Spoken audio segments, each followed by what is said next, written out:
I.O.W. Network.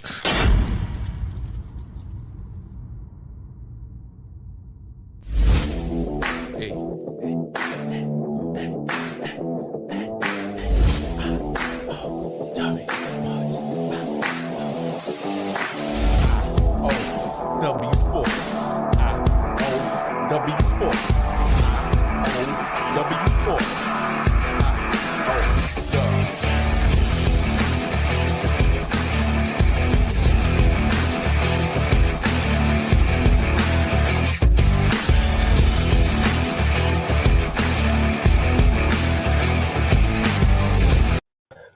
What up, though?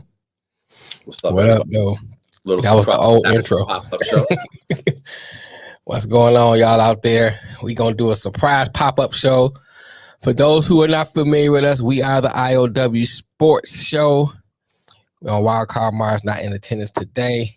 He's somewhere getting high, you know, or sleep, one of the two. So Nick called me up and he informed me about Brian Flores. So we thought we'd jump on in here, give y'all a quick take, then we're gonna hop right back off. So you see that one pop up on it, go ahead, jump in, give you a quick take, and we ain't gonna be here long. All right, Nick, I'm gonna go ahead and let you have the floor. So What today, up, Brian? the alert comes out. Hey, what's up, Ryan? I am going to address your question too that you messaged me when we're done with this. I promise. Yeah, I get the alert today. I was at the town basketball thing that I monitor, and the alert comes in that Brian Flores is getting hired by the Steelers, and I did, like, in a good way, like a double take, like, oh shit, for real? I think it's awesome. I think everybody who's been following the story, who's has an opinion on it, I think collectively, it's one of the few things in sports that you could say might have been unanimous. Right. I think we all thought he would be blackballed because of the lawsuit, and nobody would want to touch him. But kudos to Mike Tomlin. Brings him in as the assistant head coach and he's an assistant defensive backs coach, senior linebacker coach, something like that. I know they got the senior defensive assistant, something like that. Yeah, like, I don't know if that's a common title, but you know what? Who gives a shit? You know, that's the guy has a good reputation as right. Defensive. Ryan said defensive linebacker, senior defensive linebacker coach. Okay. So you got a good group to work with, right? You know, right. Pittsburgh's always been an elite linebacking organization. Oh yeah. So, you know, good. I'm very, very happy for Brian Flores. You know, kudos to the Rooney family, who's been instrumental in getting and instrumental in creating of the Rooney Rule to get African American coaches more interviews, to give them a chance to step up and promote within the league. And kudos to Brian Flores for taking it, right? Because we know through the Kaepernick situation, maybe sometimes people just like, nah, I'm good. But right. You know, and something I've been vocal about Cap, not to get into that, is I thought he should have exposed the league and not taken the non-disclosure and the payout. If there was legitimate collusion, you should have burned that place to the ground to get it exposed. Now, here's the thing. I give this caveat. We don't know what the league, they might have like had something on one man or something. You know, when people in high power like that, you never know. You got kind of force his hands. Okay, this might be my best move. But anyway, what you about to say? Go ahead and finish. Before I give my take. But kudos to Flores for, lack of a better term, for staying in the game, right? Right. Good for him. Like, this is your passion. This is what you want to do. You're not in it for a money grab. You are legitimately, like, to me, taking the job while there's a lawsuit gives his case more credibility to somebody like me on the outside. Okay. Because it's not a money grab.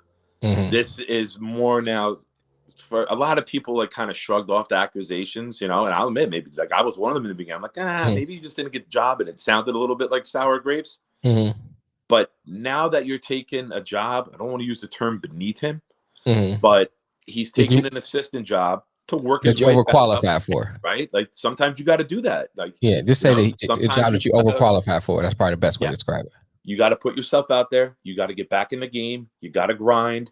You got to impress a new organization. You let Rooney's go to bat for you. You let Mike Tomlin go to bat for you. Those are very credible people in the NFL who, if they put your name out there for a job and a recommendation, I think it carries some weight. You know, Tomlin's been around since 06, 07. He's been around for a while. So good for him. I'm very happy for Brian Flores because this is something I did not expect to see.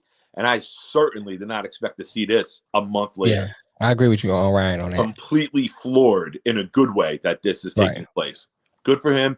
And kudos to the Steelers, which I never say. We can edit that out later. Well, what's your take? What do you think? So a lot of things goes through my mind. And I didn't bring it up the last time we talked about it because it's one of those things like when race is always inject into the conversation, it becomes polarized automatically. And some people want to distance themselves from it, right? They don't want to. They don't want to put their toes in that water, right? Right. And the issue is always, and it's either side, the person saying it or the person being who is receiving it. When you use the word race, a lot of people always look at it from the individual, like you call someone a racist. But for the most part, you should always look at the system and not the individual. Because the individuals, in the most part, in the grand scheme of things, is very little. Yeah. That are racist. It seems like a lot when you're looking at 10,000 people out there doing a demonstration. It's not, it's a lot of racist people out there. But you look at the scheme of the population, it's minute. It's a grain of sand on the beach, right? Right. So you always should look at the systems that are in place that has racial overtones. Okay. And I think and the funny thing is when you have a relationship, like let's take you and I, for example, we're being of different cultures. Oh boy. being of different cultures, if something happens to you, I can say, for me, the outside looking, I say, man, that looks like such, such, such, such. But because you're in that culture, you can say, hey, there's some things you don't see because of this, and vice versa, And it's not that you're saying I'm a bad person and vice versa. I'm saying you're a bad person. I think that when you have that kind of relationship, you have to sometimes acquiesce to the person whose culture is who's talking, has the expert on that culture. For example, it's that you got to walk a mile in my shoes to understand. Right. So I think with the Brian Flores things, going to the Brian Flores, a lot of things that, like I always said, we can't say that it was racial looking at the evidence.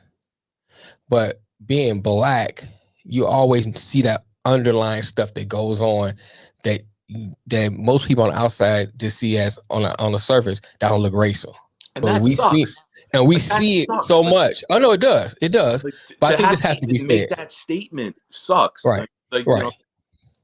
I think this has to be said, Nick. I don't understand completely. But to see my friend make that statement right now, saying that it's like, oh, they got us again. Like that, like a. And that's the thing right there, Nick. That's so hard about it because sometimes you can be wrong. I will admit that, but because you see it so much, you always on the defense. And for so long. Now, it's like here we are in 2022, and we've all seen the memes.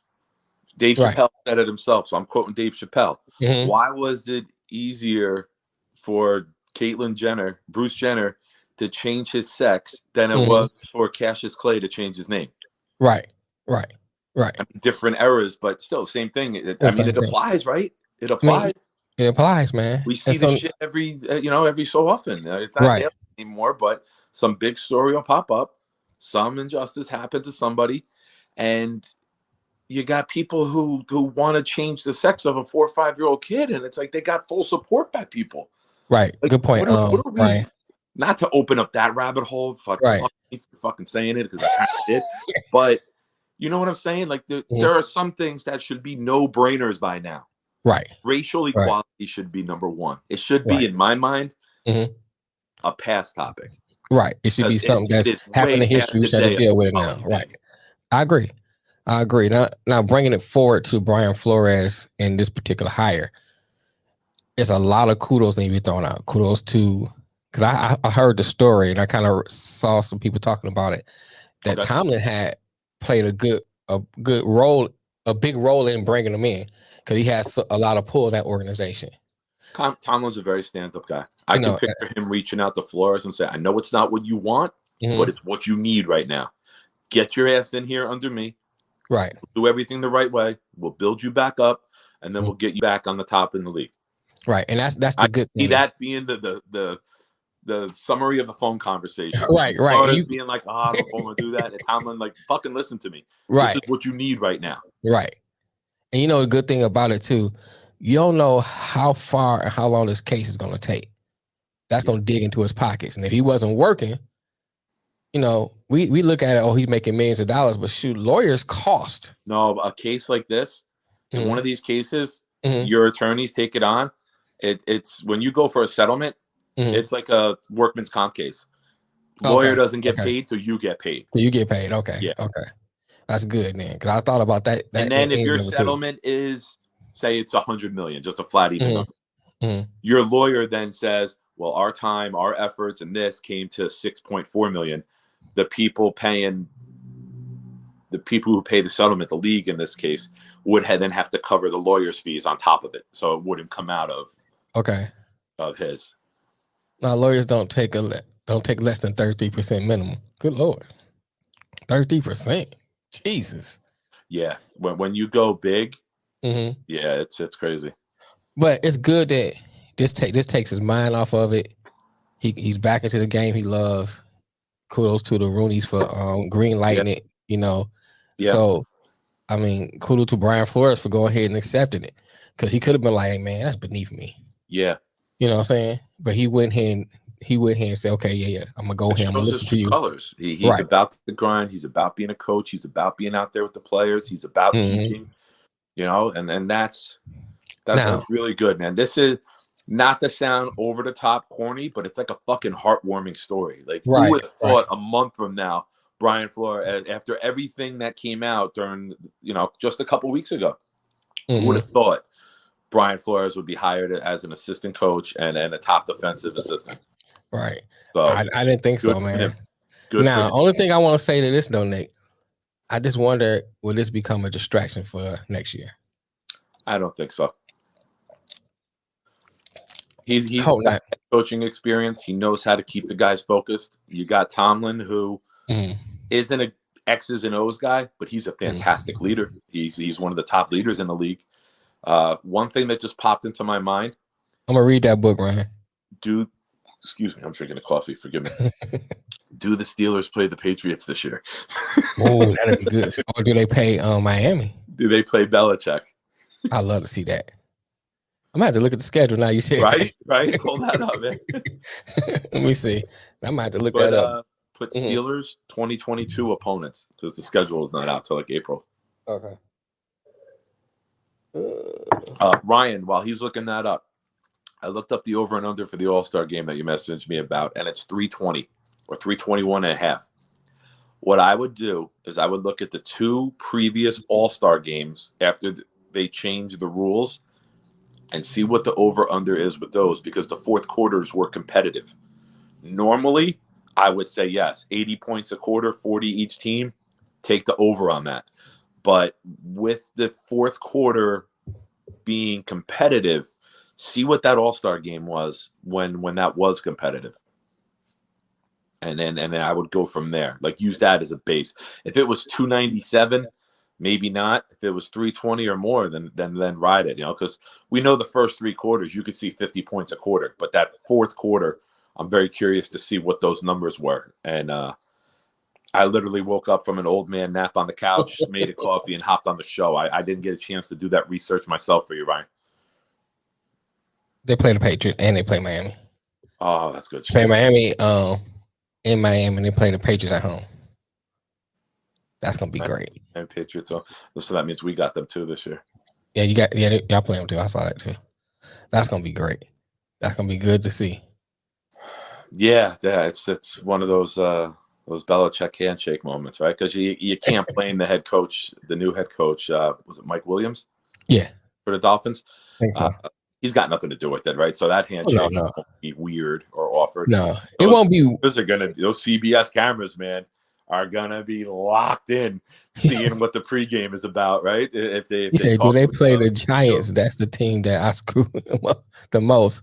You know what? I didn't think about that. They play the Giants too. Oh yeah, yeah. So do they play the Giants? Let me check the schedule. I don't think I seen the Giants on there. No, they play Philly, but not the Giants. But yeah, man, I like this. I like this a lot. I think this is a good. Like the Steelers almost coming in like Mariano Rivera and saving the pass, right? Right. Right. They're except like, for the year they lost to Boston. I'm still mad about that. No, and I hate to use the term blackball because you know what I mean? Yeah, but you know, it's a billiards reference, not a racial reference. But even in billiards, why is the white ball always hitting the black? We're not gonna go down that road today. I got you.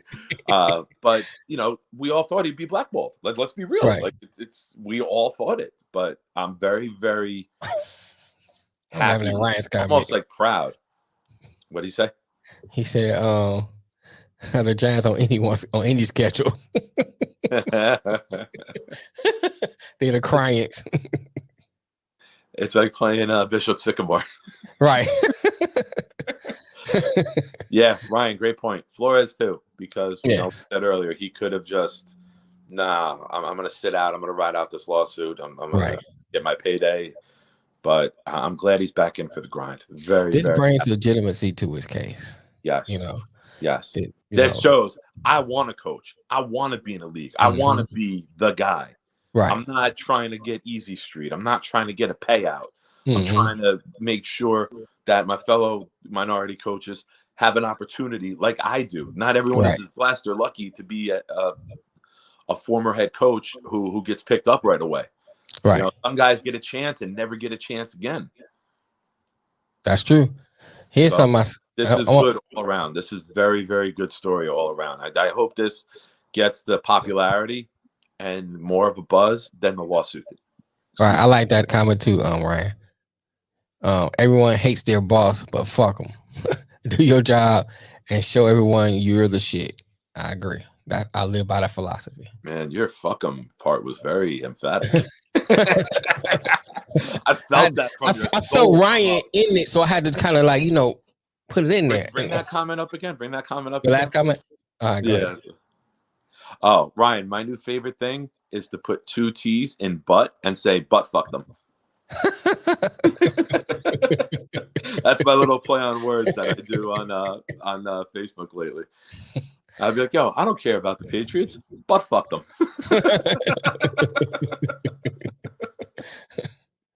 We say, do you think Stephen Ross will have to sell the Dolphins? And now that Hugh Jackson said the Browns paid him to lose, will the Browns have to sell LeBron's group?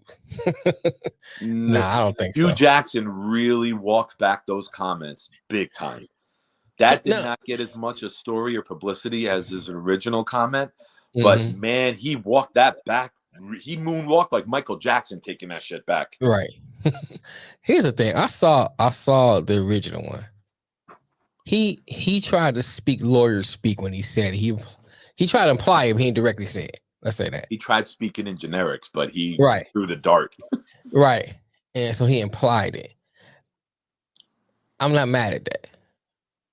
And what he said wasn't as bad as what Flores said, because even if it happened that way, it was more Cleveland's way of saying, hey, look, we're going to be crap for a couple of years. We're going to pay you anyway. Here's the money. This is our plan so we can get draft picks. Yeah. It wasn't. I didn't see the name of that person on the comment, but whoever just made that comment, if you Google Hugh Jackson ESPN interview and watch it, it's like about 8-9 minutes. He says it wasn't an offer before a game. It was more like a year-end bonus. Like, hey, thanks for doing that. So, but he didn't take the money. Right. So it wasn't like a handshake before the game agreeing, like, hey, coach, we need to lose this game. Let's make sure we lose it. Because even players on the Browns at that time, I think McCourty was one of them, one of the McCourty Yeah. brothers. Mm-hmm. He spoke up and said, we weren't fucking good enough to win. Right. Like, it doesn't matter. Like, we didn't have to try to lose. We did not have the What up, roster to Tim? win games. And everyone knows that. Cleveland was a laughingstock.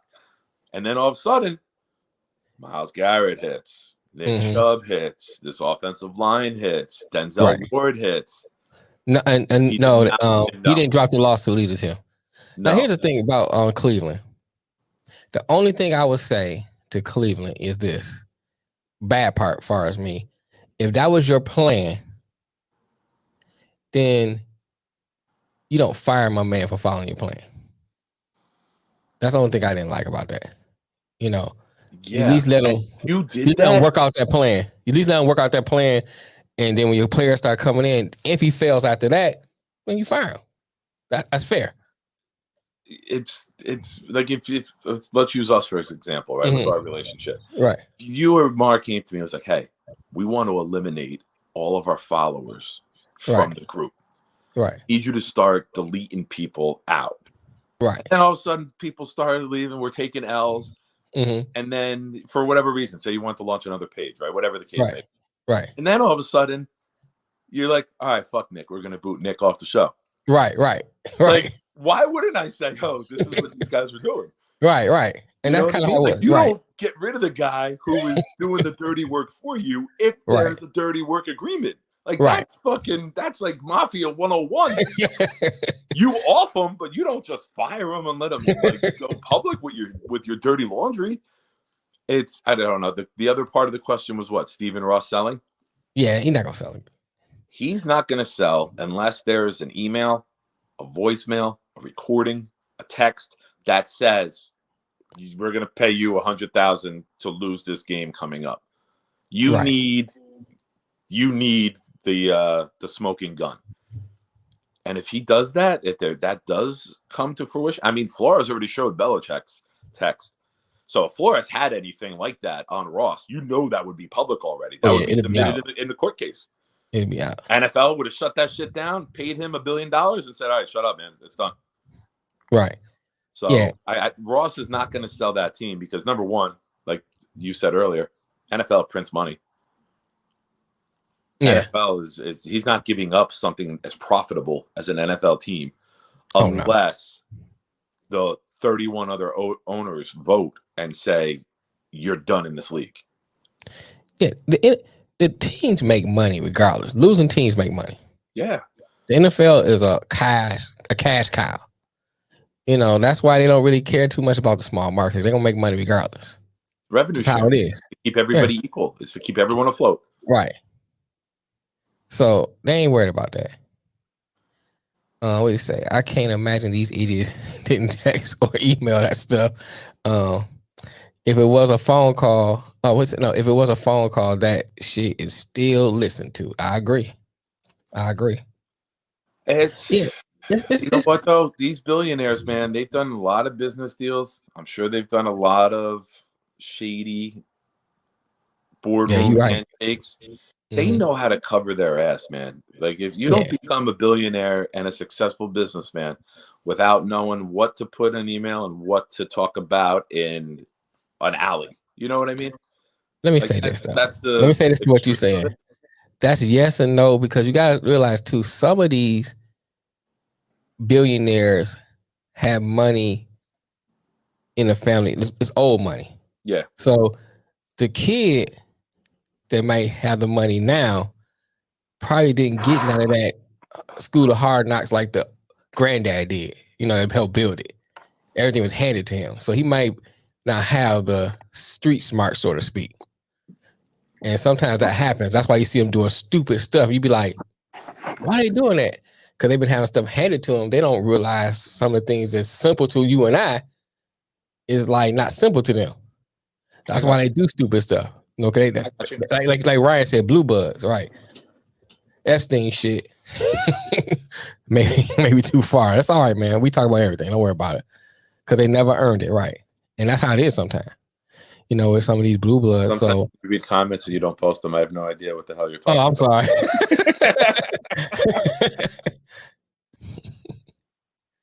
But yeah, There's more news about Epstein today. what happened now? I didn't see that. The person who was supplying with underage, not an escort agency, a model agency. Mm-hmm.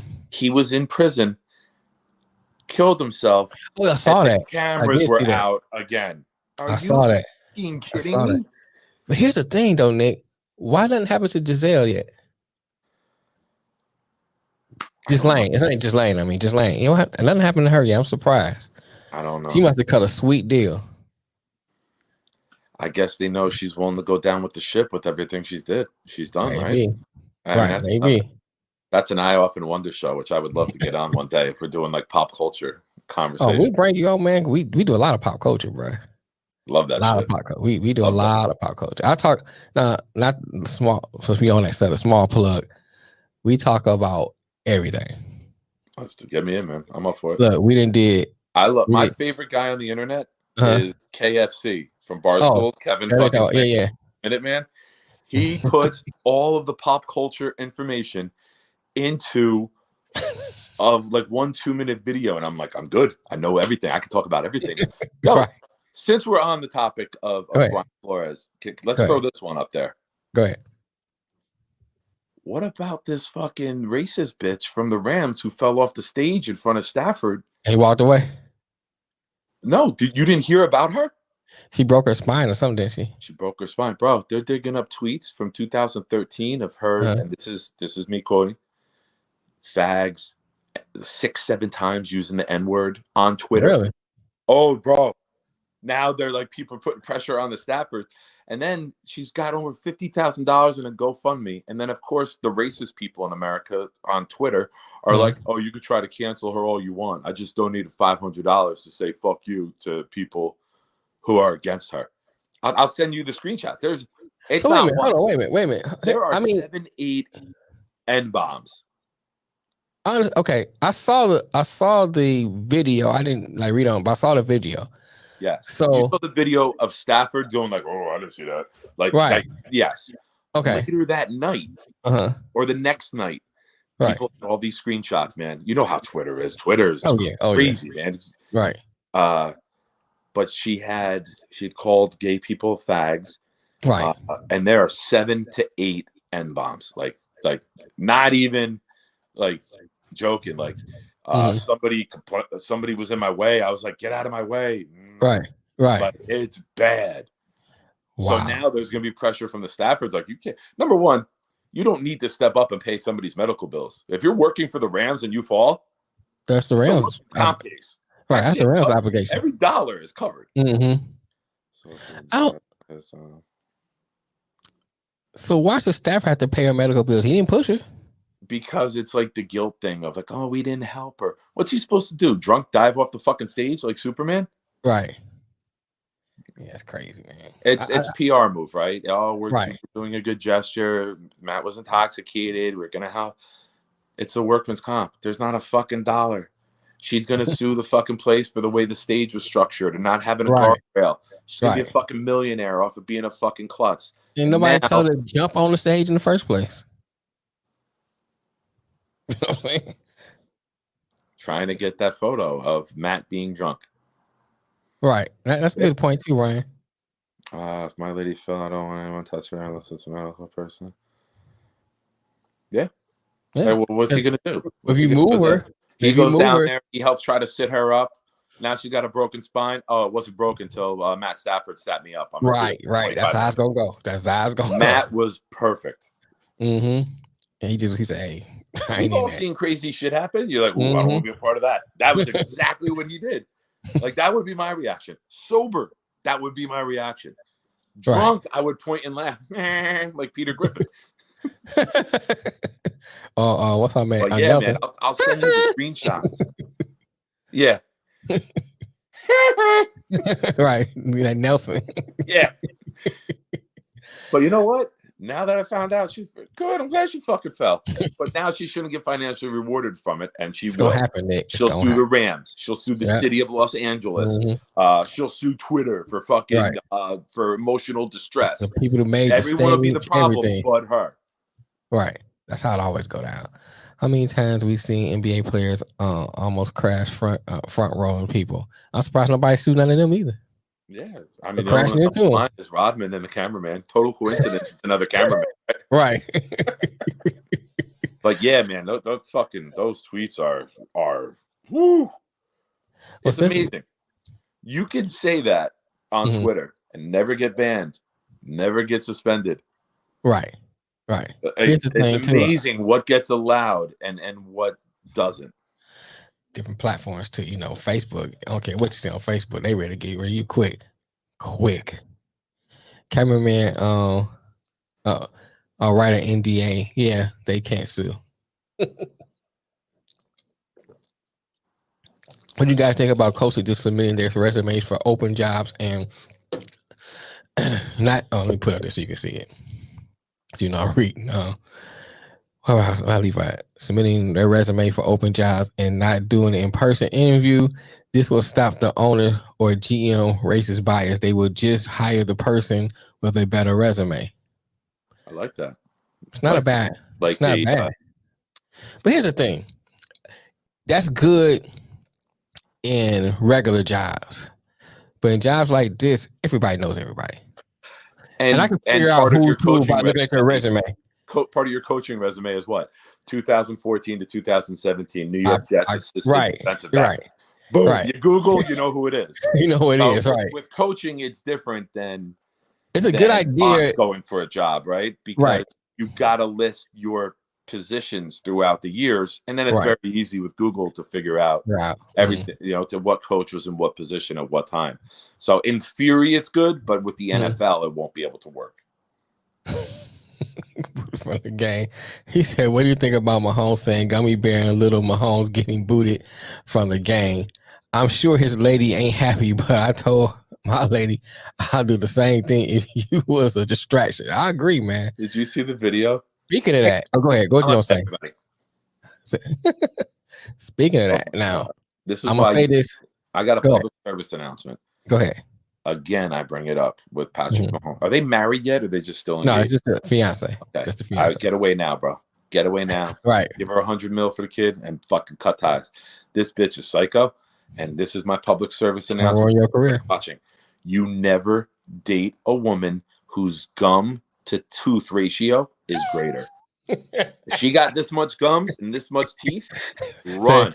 Because no deal. Gnawing her teeth all day, grinding that shit down in frustration, wondering where you're at. Even though you're on TV at a football game, she's like, you're probably talking to another girl. She's fucking psycho. Right. Psycho. Get the fuck out now, man. $100 million is easy. Pay that shit.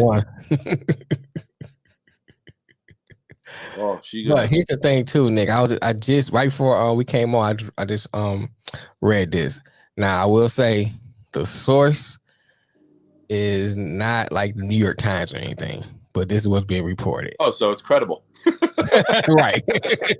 Go ahead. They're saying, I'm gonna paraphrase most of it because basically saying that Mahomes and Bieniemy were at odds with each other for the last couple of years. They wanted to get rid of him last year, but they didn't want to fire him coming off a Super Bowl because of the optics. That's why they only gave him a 1-year contract. Okay. So now the Brian Flores thing happened. Now they don't want to get rid of him because of that. Well, his contract's expired, so technically they got rid of him. They would have to rehire him. Right. So they trying to figure out the best way of going about it. Because if you just say, okay, we didn't, contract expired, and they're gonna say, okay, well, Brian Flores thing is racial, and that's what they're afraid of. That's what the reports are saying.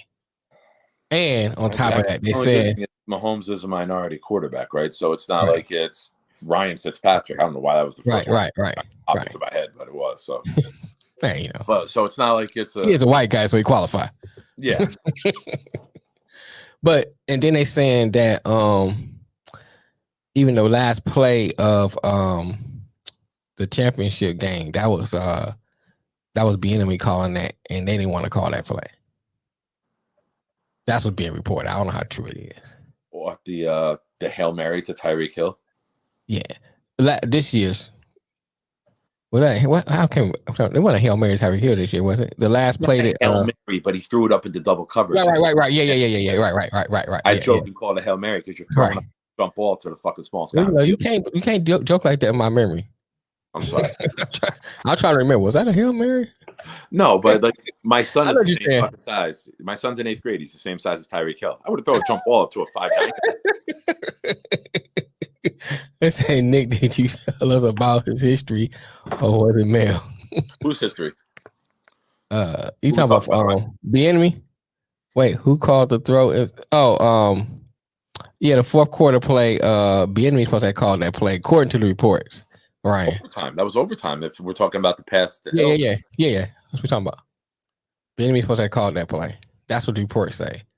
And so now they trying to find a way to get rid of him without it looking bad. When the contract expires, that's your out, right? Yeah, Nick. But here's the thing. Now we talking about court of public opinion. That's what we ain't dealing with common sense here. You know what I'm saying?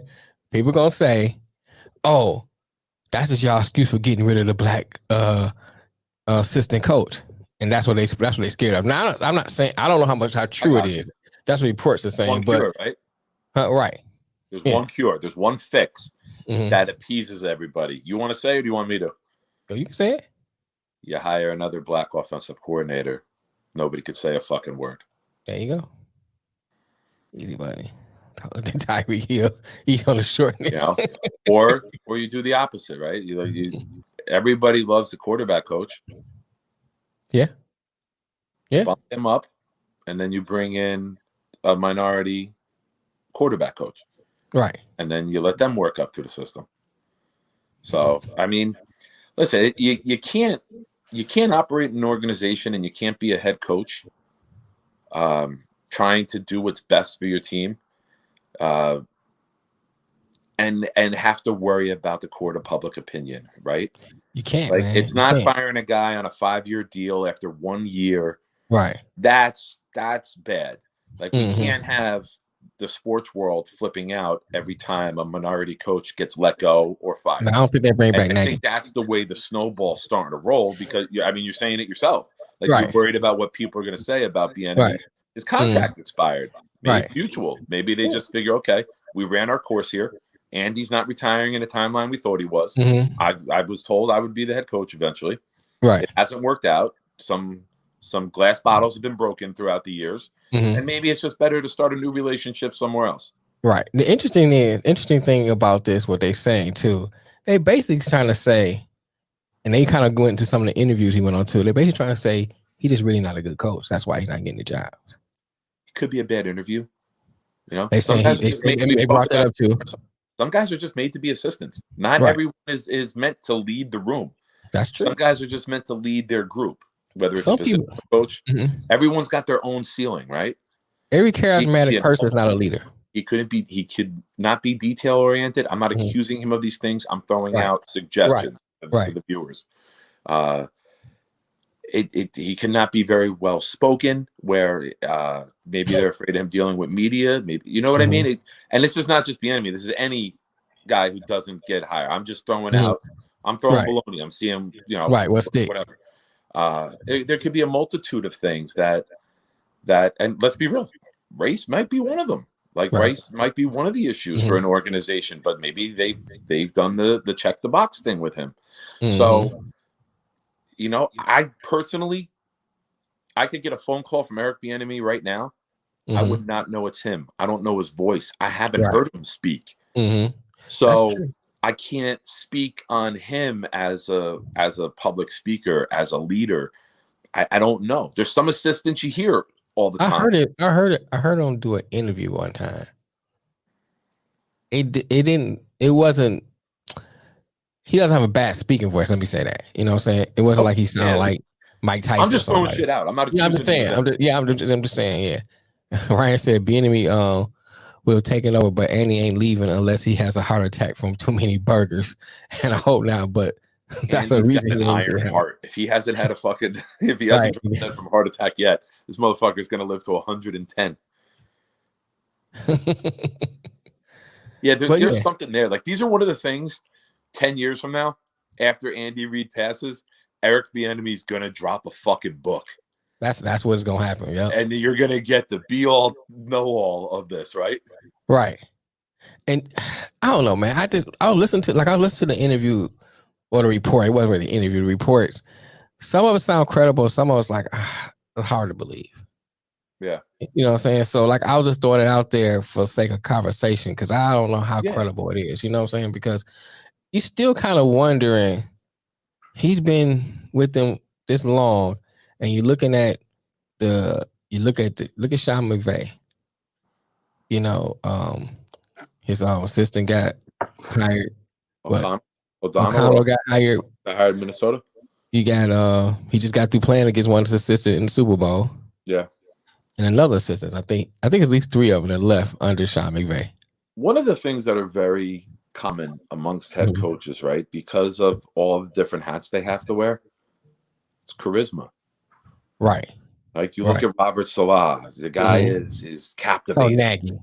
You know, even if it's negative, even if it's something like Rex Ryan, captivating. Like they talk. Yeah, Rex Ryan is, Rex Ryan takes over the room. Yeah, and Tomlin is a very strong personality and believes what he believes, and it isn't. He's very steadfast. Would be a great word for Tomlin, right?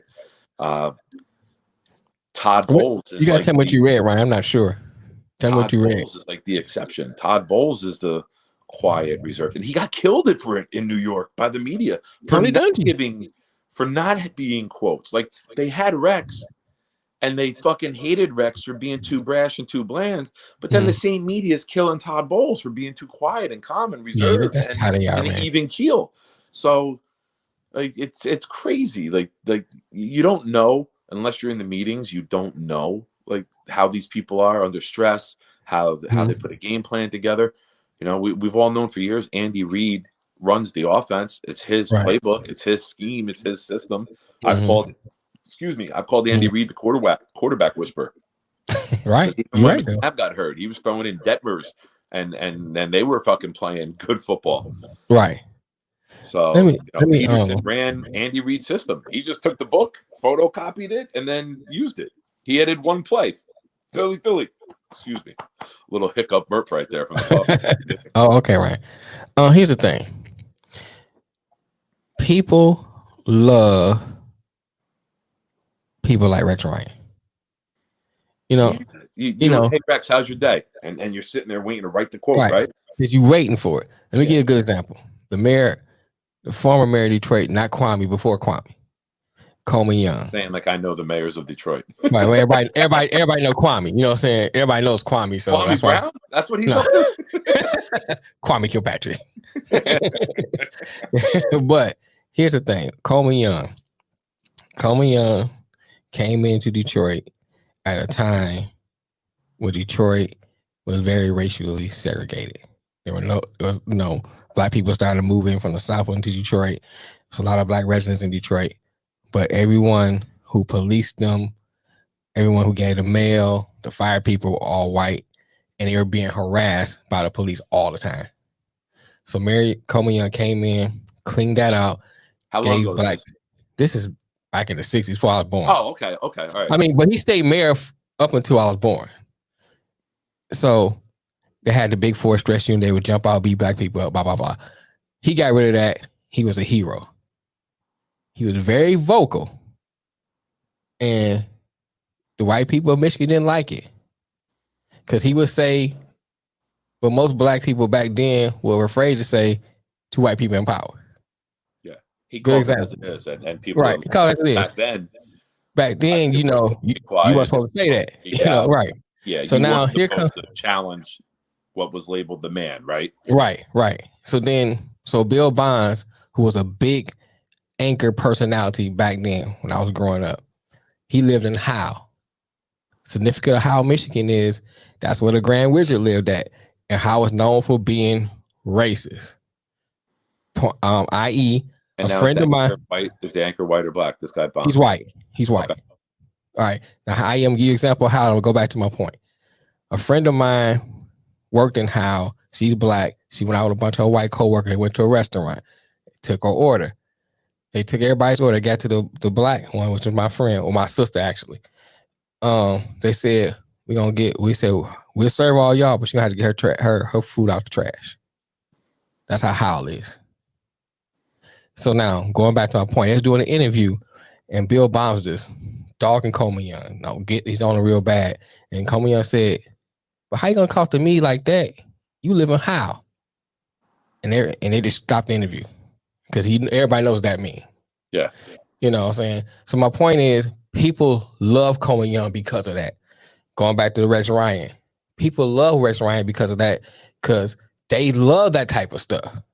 So when you have someone that's meek and doesn't say anything, first of all, as a reporter, you're not getting a lot of quotes out of that. You know, as a person who's under your leadership, you're looking like, especially in football, you're used to that coach, being brash. You're used to that. Yeah. If you play any kind of football, you're used to that. And your coach don't do that. It's kind of looked at, oh, he must be weak. He don't know what he's talking about. He could be the smartest guy in the world, but if you don't say a lot, that sometimes people don't equate that with leadership. And that could be the enemy's problem. We don't know because we're not in that locker room. But maybe that's one of his problems. He doesn't speak up enough. Maybe he's not brash enough for people or have a strong enough personality. Let's not say brash. Let's say strong enough personality. He don't have to be brash. You could be bold without brash. I don't think Tomlin is brash. I think he has a strong personality. Yeah, you could be bold without being brash. You can be confident without being cocky. Right. You can be a lot of things without going over. That's a good point. He said that's why Trump was elected. What you just said right there. And that's true. That is why. I mean, that's part of the reason why, but that's why. What did Ryan say? If y'all don't control the room if you don't control the room as a coach, you're not a coach as smart as you are. It takes more than brains. I agree. It takes more than X's and O's. You can't be shy. You can't be coy. You can't be like an aw shucks type and be a coach in the NFL. That's correct. You got to believe in you. You got to believe in every word you say. You got to believe in every word you preach. You got to believe in your players. You got to make them believe in themselves. So that's why the captivating figure I mentioned earlier, that head coach walks in the room. It's like, all right, we're at attention. Like almost like a drill sergeant, right? Like you got to have the respect for that guy leading you. And if you're like a bashful, like Herm Edwards epitomizes that. I reference Jets coaches a lot because I'm a Jets fan. I know more about the Jets coaches than anyone else because I follow them daily. Herman Edwards, it was a bad coach in terms of decision making and clock management. But that motherfucker could preach. I heard his opening press conference, man. I remember sitting in Warren, New Jersey, in my office, listening to the press conference, and I was ready to fucking tackle women walking down the hallway outside of the office after Herman spoke. You work for the Commodores? No. That was Herm. Herm made you believe every word he spoke, like a Ray Lewis, right? Like certain people are able to speak, reach you, get your blood pumping, and make you believe in yourself, even when you don't. And that's something aside of what was his offense ranked? What was his defense ranked? Can this guy lead men? Robert Saleh's a head coach because he can lead men. I remember there's an X factor. Some people don't have it. And it's not a knock on you. It's just maybe your ceiling is just play caller. Maybe your ceiling is defensive backs coach. Maybe you're more suited for the scouting department because you're in depth with knowing the skills and the positions and the needs and the tendencies of players. So everybody's got their ceiling. I don't think it's a knock on Bieniemy if he's hit his ceiling as an offensive coordinator, one of 32 in the NFL. Now, it's very curious if his contract has expired and they don't extend or they don't sign him again. Where does he go from here? That, to me, maybe he's suited for college where you have 40 assistants and they can help control everything. You know what I mean? I'm spitballing here. So I'm gonna speak to Ryan's point. He says McVay gets respect He gets them. He talks on their level and gets things going, which is rare. Now, I was in the academy, right? Whenever a commanding officer walks into the room, care what you're doing, there's attention. You stand at attention, and then they tell you at ease, just like in the Army. And they tell you to at ease. Yep. All right. Now, our corporal, that was over all of us. No, our immediate supervisor. He talked to you like what up, man, that kind of thing. But he carried himself in such a way that you respected him, even though he would talk to you on your level. He talked about the game, whatever, but you respected him because of the way he carried himself. And that could be what McVay is. I'm not around him. I'm just assuming, what I'm saying? Because, he talks to you on your level. The way you carry yourself, sometimes it's not what you say. It's that body language. Yes. It's that way you carry yourself. It's that ability to find that human connection and relate to somebody. Right. So that's a little somebody different. From Southern Mississippi, or if it's somebody from Brooklyn, New York. Right. How you say it. It's the ability to find that level and connect on the human level. Now, McVay to me, what are there, 50 guys in the room when you were in academy? Like, how many guys in the room? 35, 40. Okay. I don't know if your room had this example, but sometimes you see a guy and from day one, that guy's going to climb the charts, the ranks here very quickly. Right. He's just a born soldier. You know what I mean? Or a born, whatever, Marine, whatever it is. There's a guy who sticks out in the crowd. That's been McVay for a decade. At 23, 24 years old, he was sticking out. So certain people just have that it factor, right? Right. And I'm gonna say this, and that's not. I mean it as a brag. I always had that ability to walk into a room and just captivate the room. That's just something I have, and that's not a brag. I just know that's my natural going too. That's a skill. That's my natural going skill. Right. Like my father's wake. My father passed like 3.5 years ago, almost 4 now. My mom and sister sat there crying. The kids were sitting down with them, and I'm up in the front of the room making like everyone laugh in the greeting line. And the greeting line stopped for 5 hours. And like at the end of the day, like I just went home, I crashed, and I cried for like a half an hour. But during that moment, like you wouldn't even know that my father was the one laying a couple feet away from me. Right. It was my ability just to talk to everybody. Oh, I remember this. Oh, thank you. Right. Just make jokes nonstop to cope and deal with it. So I completely. Why doesn't? Hey, I got to ask something. Go ahead. The person who's commenting on the bottom, I see you comment a lot. Man, can you tell us your name? Yeah, I'm trying to figure out how to pronounce it myself. Like, is that guys drive? Oh, it's like an online acronym or whatever. But I see this guy commenting, or girl, I don't know. Right, we don't know. I assume guy. Just forgive me. Well, shout out to Twitch. I don't know the people that watch on Twitch. A guy like this. We've addressed this a couple times on the show. A guy like Nick Saban, a guy like Harbaugh from Michigan. Those are drill sergeants. Yes. Those are guys who have to control every aspect of your day. And the college players need that type of coach more than the game zone drive. I got you. Game zone. I can't say it now. Game zone doctor. Got you. Game zone doctor. Okay. Yeah. So the Saban Harbaughs, they control every minute of a college kid's day. When they sleep, when they piss, when they eat, when they go to school, everything. So Saban and Harbaugh are guys that are cut out for college. When you get to the NFL and you try to do that with guys who are making more money than you, and you try to be the drill sergeant, they're like, "Fuck you, get the fuck out of my face." Right. They don't have that ability to relate to players. They need to control players. And Saban's been great at what he does, right? But Saban's ceiling is a college coach, because you need Saban to get to the NFL. NFL players don't need to coach for anything. Right. I like what you said up there, Ryan, about your employees and stuff. That's right. Reason super feisty, and I can't stop them in tracks. With respect to what I say, it's a skill. Yeah, it is. You can have people who are brainiacs, right? Who create medicines or computer, and they're quiet, they're coy, they're shy. They're never going to lead the company unless they create something that creates a company. Right. Like Bill Gates or Steve Jobs.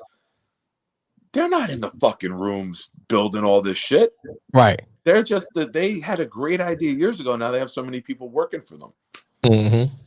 That's true, But man. they're the face of the company, right? Mm-hmm. So everybody's got their skills. Some people are, and God bless everybody who's working and grinding. Some people, like I'll use New York as an example. Some people are meant for sales. Yeah, some you're people right. are meant for accounting. Some people are a receptionist. So that's just the way it is. Some people are built for maintenance. Some people are built for repair. Brian said, let me read this first one. He said, trust me, lawyers hate to be told what to do, but they have to because they call me. Otherwise, do it yourself. Then he said, if I need a lawyer, I call you. If you need IT, you call me. And then Game Zone said, Pete Carroll did on both levels, which is true.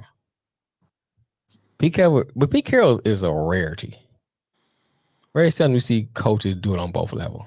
It's a shame it took him so long to get good at coaching. Yeah. Because he was in like his late 40s or 50s before, like when he went back to USC. Because he was right. Because he didn't do good in New England. Patriots head coach in the early 90s before Parcells. Mm-hmm. I agree with that. Everybody deserves respect. Bounced around, and then he went to USC and got big. Mm-hmm. USC is a big program. It's that drill sergeant. Carroll is that guy who can relate to everybody, and he's like a friend as a coach. It's like he really cares about his players and their development. Other guys are like Saban, and it's like an org chart of you're not here yet by this point. Why aren't you, asshole? like you can see Saban talking to people like that, right? Right. Like Pete Carroll would be, hey, what are we doing here, bud? Well, what's our plan? We got to get you here. It's how you relate to people. You can give five different people the same thing to go convey to someone as a message, and that message can come across 5 different ways. That's facts. He said, Jimmy Johnson, and then cared about his players, right? Mm-hmm. It's not just a coaching trait; it's a human trait. It's a human trait. I like that. Yeah, I like that. It's a human trait. That's perfect. That's perfect. That's a perfect way to end it too. That's perfect. Good time. I like that. Good Appreciate way to end everybody watching. Appreciate everybody popping on. I know it's Saturday night, and some of you are about to get fall down drunk, or Scott already are. So, want to thank everybody for taking some time to tune in. Like I said, I messaged the guys and said, "Hey, let's do a little pop-up show with this." I thought this was a good topic, and I thought it was too good to wait till Monday. I'm sure we'll touch it again on Monday as a group collectively. But yeah, this was nice, man. Thank you. I'm glad we got on with this. Oh, no problem, man. Anytime. Shout out to other co-host on Wildcard Mar. You can catch him at 12 midnight, Tuesday through Friday. Monday to Thursday. Monday to Thursday. Yeah, Monday to Thursday. Because midnight Friday night. He did last night. Like I was in bed and like he sent me like an invite, and I was like, let me get up with him. But if a human trait is about relating to players, then do we need more female coaches? That's a good topic, though, man. That's something we need to do on another show on. Yeah, we better relate to male nurture. Is that nurture? Than a female. True, but it's see that's see it evolve, right? Like we're breaking the ice with it. It's not going to be an overwhelming influx, but like if you had a time machine and you went 30 years into the future, maybe you got an NFL head coach who's a female. Here's the thing. It's the beginning, right? And I'm gonna say this. I'm not gonna go down a rabbit hole with it though. But here's the thing. There's a lot of things you gotta look into when it comes to female coaches. They built a culture in the NFL. Just like when we talk about race, just like we talk about anything else, you have to break through that culture. So it's not something that's gonna turn overnight. And just like a lot of people still see females as less than, not capable of. It's the you never played this at this level. How can you tell me what to do? But to that argument, there's many coaches who haven't played. They just know it. They know the game. They love the game. They care about the game. I'll tell you right now, my daughter Sophia is 11 years old, and I keep saying if she chooses to, she can get a job in the front office. She could get a job in the NFL one day. That's how well my 11-year-old daughter knows football. She can go out to a bar, not that she does, I'm just using this as an example, It's like, God, but how she you can raising go your out kids, and hold man? her own with talking NFL Right. with anybody. Mm-hmm. There's times when she was from 6, I would be like, oh, did you see this happen? She said, yeah, I got Bleacher Report, Dad. Like, I'm like, oh, all right, baby, calm the fuck down. But like, when she's 30, man, I would not be surprised. I doubt I'll still be here in 20 years. But if I am, man, I would not be surprised if Sophia has like a job involved with the league. Like, Right. that's how well my baby girl knows football. Mm-hmm.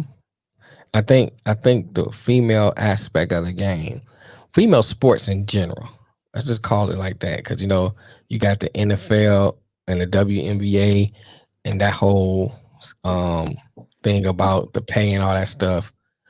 All those things is just embedded in sports, and it's a culture that's been built that's hard to break through. And just like anything else, since we started off talking about Flores and we talk about race, it's only just take the people involved. It takes other people outside of that community to get in and become allies. Same with the female aspect. You have to, if you're a male and you believe that females can coach, you need to become an ally to help them get in the coach. Yeah. And that's give them quality control positions, right? Let them evolve. Same as you do with a young person, right? Right. They're not in the league if they're 23, 24 years old, but you can love something so much that you want to be a sponge and absorb every ounce of it. And then it's up to the person. Like, it's up to you. You set your career path. You just happy to be quality control, or do you want to evolve? Do you want to get into assistant positions coach? Do you want to run your own positional group? Do you want to run for the D-backs or whatever position it may be? Can you evolve to a coordinator? It's people just deserve a chance, man. You never know, you could find a diamond in the rough. You're right, Ryan. But I mean, just like Ryan's comment, back when I started off, I was in the kitchen back when guys weren't in the kitchen. But I grew up around a lot of women, and I grew up around families that my family had restaurants. They cooked. Yeah. And when you around people that cooked all the time or have restaurants, they say, hey boy, go ahead and turn that chicken. Hey, go ahead and cut that up. Go, and you become the de facto prep and cook. You either take to it or you're like, nah, this ain't for me. Right. Same and that's thing. How I end up. It's like being the sponge. It's absorbed. Right. Total coincidence. That's a kitchen reference with the sponge. Right. But you had a choice. You're like, hey, am I gonna learn this? Am I gonna do this? Am I gonna evolve with this? Or am I gonna be like, nah, that ain't for me? And I'm just good here, just washing the dishes or whatever the case may be, whatever reference you want to use. Right. So it's up to the person that when you get a chance and you get an opportunity, do you make the most of it? And I think what you'll see with the Twitter world we live in, it's gonna start to get some momentum of why aren't minorities getting more opportunities, head coaches, right? Women, including females, opportunities to get their foot in the door. Nobody's saying go hire a high school tennis coach as your female tennis coach as your head coach tomorrow. But like I said, we skip ahead 30 years. I'm sure there was a time. You got female wrestling. We had a time we didn't have him. There was a time in the 60s where I'm sure people thought a black head coach would be a ludicrous idea, right? Right. Yeah, you're right. Because just the way the way society was right. 30 years from now. Make the most of it, Nick, or let it slop away. Ryan, why don't you fucking clean those coffee cups and shut the fuck up? We stereotype women roles are to say in the kitchen, yet society say the best chefs are men. That's a great point. I'll fucking eat anything from anybody as long as it's not spicy. Those look appetizing. I try it for me. That's a great point. I love that. But the reason why that's I gotta find a nickname. I don't want to say Game Zone Dr. Evil, but I'm gonna call you Doc Evil. That's a good point, Doc Evil. Evil. But the Twitch Doc. Right, Twitch Doc. Here's the reason why. Because you still live in a patriarchal society. And that's why. Yeah. We had those stereotypes, but the best of the best they're gonna say men gonna dominate if men gets into it because you're in a patriarchal society. Yeah. I mean, you can go down the line with anything. And if men gets involved, men is gonna be perceived as the best at it. Or, that's just how it is, man. But some of the best chefs I've seen are women. Not to say that not to say there's not no great men chefs. They are. Yeah. Like I'm not gonna go out and not eat if I find out like it's a female chef. You know what I mean? Like, hey man, God bless everybody. Everyone could do a job equally. Yeah, if you have a skill, you have a talent, you have a trait, whether it's painting, I don't give a shit, male or female, whatever. Like, if you do your job well, do your job well. Do your job well. That's it, man. That's it, man. I like, one of the things I like about this generation now is that some of the things that we consider, let's take gender norms, for example. What we consider that's male, that's female, those lines are blurred with them. Yeah. Sometimes I think it's a little, sometimes the men excessive. Right. Sometimes I think it's a little excessive. But that could just be, that might be my age talking, you know what I'm saying? And I think I try to be objective to everything I approach. I joke a lot. Don't get me wrong. I'm always finding. I was talking to my mom and sister earlier today, and my sister, she made a comment, and she was joking when she said it, but she's like, you don't support me in nothing I do. I said, oh, I'm gonna support you. I'm still gonna talk mess too at the same time. That's what I do. Yeah. You know what I'm saying? I'm gonna say you ain't ball busting, right? Right. I'm gonna say you the stupidest person I ever met, but I'm still gonna support you. And I don't mean it. I'm joking, but I'm saying my point to that is like I'm still gonna be me who I am, no matter what. That's just how it is.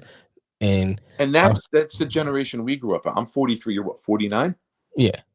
50. That's the generation we grew up in the 80s. Mm-hmm. There was no sensitivity in the 80s. If you wanted to hold your own, you either busted balls or you got ball busted into the ground, into a coffin. And that's the generation we grew up in. They grew up in, right. But well, I just had a friend pass away who I grew up with till that day she passed. She grew up in the same generation as me. We could see each other out, give each other a big hug. We're going to bust each other's balls and then go on to their way. But if either one of us ever needed anything, call the other and say, hey, I need you here. Fucking right, we're going to be there. It's like, that's how right. Like, you grew up in the generation that we did. There was no sensitivity. I agree, Ryan. There don't change your personality, be you. You've met me. You might want me to change my personality. But every generation is different. Now it's the over acceptance of everybody. And if you're not saying you're for it, you're against it. And we're going to attack you for not being open-minded. Every generation's got their own thing. Appreciate you, bro. That's why they draw the lines, right? Of the generations. Yeah, I know. Right?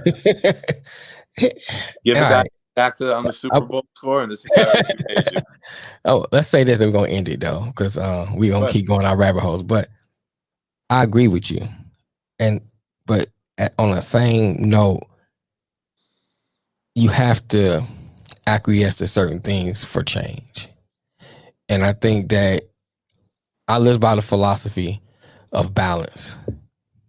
Not to be religious, but there's a Proverb 11 in Proverbs 11. It says a false balance is an abomination.